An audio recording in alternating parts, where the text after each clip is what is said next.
Evan Kinori is one of the most boring yet compelling designers in menswear today.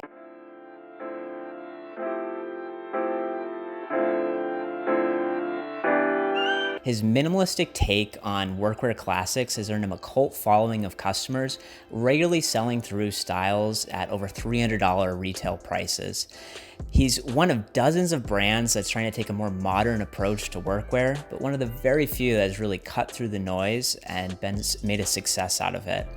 Now, if you're like me and you're into that French day laborer working to support his 3 kids type of aesthetic, then Evan Kinori is definitely for you. But if you're not really sure what it's all about, that's what we're going to be exploring today. So let's find out. Each season, you know what you're going to get from Evan Kinori. There's going to be some relaxed and oversized fitting pants, some shirts and jackets that are pretty familiar silhouettes, and there's probably going to be some popovers and tees as well. But this is not why people get so excited and fanatical about Evan Kinori. What people are actually getting excited about is the fabrics that he uses and how that really completely changes the vibe of these familiar silhouettes. So take, for example, the field shirt. You have it here in a Casentino wool, and then here you have it in a brushed wool twill. It's very similar color. They're both made of wool, but one has a much more dainty, kind of elegant vibe to it, cozy, and the other is much more rigid and rugged looking and much more familiar to kind of a workwear silhouette. So this is how the fabrics are just changing the overall garment from being, very similar to something that's a little more nuanced and different. Now let's take, for example, the elastic pant. Here we have it in an indigo cotton fabric. It's not denim. I've been corrected about that. This is an indigo cotton. And then we have it also here in a black wool linen blend. And you see one gives you like Junko vibes and the other gives you a Yoji vibe. So very different, although that they're the same silhouette. So it doesn't really matter if it's a Casentino wool or a sumi-dyed ink cotton canvas or just a simply beautiful black nylon. Evan really has an eye for textiles, and that's one of the most exciting things about the brand. Evan Kinori's collection exudes a certain worldliness about them. There's this French simplicity and elegance combined with familiar American silhouettes and values, also weaved with Japanese craftsmanship that really gives the clothes a unique look to them. Evan applies this reductionist approach to his designs where he's looking for ways to reduce the overall noise of the garments and just really allow for them to have this simplicity about them that makes them easier to wear. And this really makes sense when you think about how much emphasis is placed on textiles. By reducing the overall noise of each garment, you're really able to allow the textile to speak more loudly by itself. And lastly, each garment has what he would describe as a hand style to it. It's this human element to it. That's kind of hard to describe, but you could just kind of sense that, there's a person behind this and not just a machine, which I think is pretty rare in our increasingly industrialized world. And overall, the clothes feel, new and modern, while simultaneously feeling, timeless and vintage. And if I had to really compare Evan's designs to another designer, I would say it's maybe akin to a La Mer, like a more rugged, less fashion-forward version. So take that for what you will. Mega e-tailers, doorbuster sales, private investors, outsourcing, and growth at all cost. This is the typical playbook for an emerging brand, but Evan has not succumbed to that.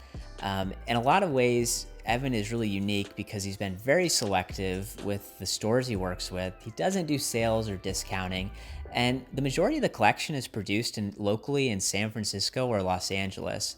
Frankly, it's a pretty antithetical way to grow a brand, but Evan doesn't really seem concerned with that. And I think that's what Evan is doing. He simply has a vision for what he wants to express through his clothes, and he's doing that, not really worrying about the money or growth along the way. And I think that's what's really compelling about it and just kind of gives the brand an overall aura of coolness. Now, Evan's collections are designed to be worn together, but Evan doesn't want you to have to buy everything just to wear his clothes, so you can really integrate it with whatever you have in your closet already. So here's a few looks I put together as examples. So first up, we have the Fall Winter 20 olive 4-pocket pant, and these are as easy to wear as blue jeans. Seriously, they have a classic straight fit and this beautiful dark olive cord that looks great with shirts, t-shirts, sweaters, whatever. and looks nice paired with blues, browns, blacks, and greens. And I'm wearing it here with a dark blue Western shirt for that urban rancher vibe. And, I think it just works.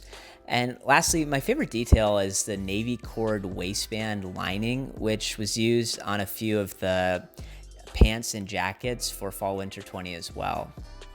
So for the second look, I'm wearing the spring summer 21 field shirt in natural hemp canvas. This is another piece that you just throw on. The hemp canvas gives the look structure, while the natural color allows any color in your outfit to pop. And I just love it. Similar to all Evan Kinori pieces, there's French seams, leather tacked buttons, hidden rivets on the chest pocket. It's super easy to wear, goes well with everything, and it's just a great piece. For the final look, I have the fall winter 19 cream short sleeve sweater. It's my first piece from Evan, and the fabric is this blend of cashmere, silk, and linen, and wow, it's literally like wearing a cloud. It's honestly the softest thing in my closet. And it's lightweight and has this off-white color that pairs well with fall, winter, or spring, summer color palettes. So I typically wear it in fall, winter, but I threw it on here with some brown shorts, and I think it's a chill look. Easy peasy, lemon squeezy. So let's talk about sizing. Evan Kinori, I would say things fit pretty true to size. They do definitely have some oversized and relaxed silhouettes, but that's kind of the vibe of the brand. I think if you're looking for something a bit more fitted, Evan just might not be the right designer for you. But if you are looking to incorporate things that are a little more relaxed, then this is it. So I typically wear a small or an extra small, and that's typically what I take in Evan. I'd say sizing is consistent across the board. So if you're a medium, then you're always a medium, and that's just how it is. And lastly, let's talk about price, because, Evan is definitely not cheap. Shirts start at like $285, pants at $365, and I think the jackets are, $495 or more. Not cheap at all. But I think what you're getting is you're getting ethically sourced fabrics, local production with happy workers, and bulletproof construction. And then, ultimately, Evan needs to sell these at wholesale prices to retailers around the world. You don't need to feel FOMO about not picking something up or really splurging to buy everything in one season. If you don't have the money for it right now, chances are something very similar is going to be coming next year or the next year. So you really don't have to worry, and you can just focus on getting one or maybe two things that you really love. So with that, we'll come to a close. Thanks for watching. Leave a comment or send a message if you have any questions or anything that wasn't covered, and hopefully I can help out. Peace.